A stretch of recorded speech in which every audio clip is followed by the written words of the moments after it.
PT Lopina Aini Mayas atau LAM Tour and Travel mengungkapkan kronologis hingga tersandung kasus 13 orang calon jamaah umroh membuat laporan di Polda Sumsel usai tak bisa diberangkatkan ke Tanah Suci meski mereka mengaku telah membayar lunas biaya umroh.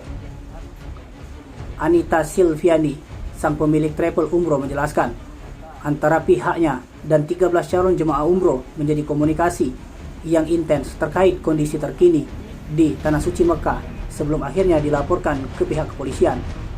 Anita menuturkan persoalan ini bermula dari kebijakan pihak perhotelan Arab Saudi yang menaikkan harga hingga melonjak mencapai 300% akibat tingginya permintaan yang disebabkan membludak pasca pandemi COVID-19.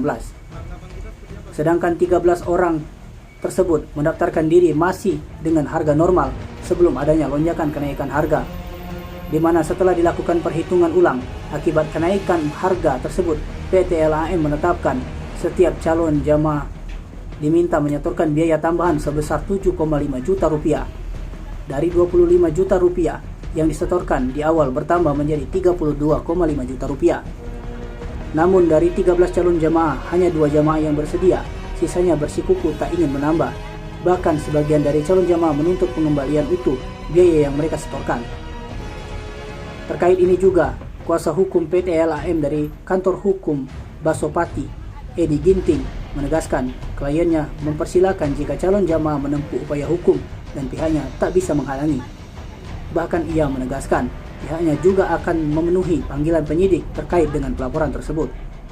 Selain itu, rupanya kliennya yang tak lain pemilik dari PT LAM ini sebenarnya juga tengah melaporkan salah satu oknum karyawannya.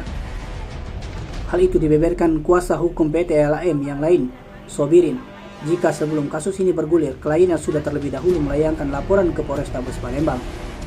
Anita disebutkan saat itu melaporkan YL merupakan ex-staf keuangan dari PT LAM yang diduga telah menggelapkan uang perusahaan sebesar 700 juta rupiah.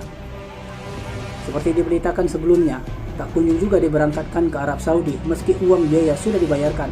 6 orang calon jemaah umroh mendatangi Polda Sumsel untuk melaporkan pengusaha travel umroh tersebut. Tim Liputan Sumsel ABTV melaporkan.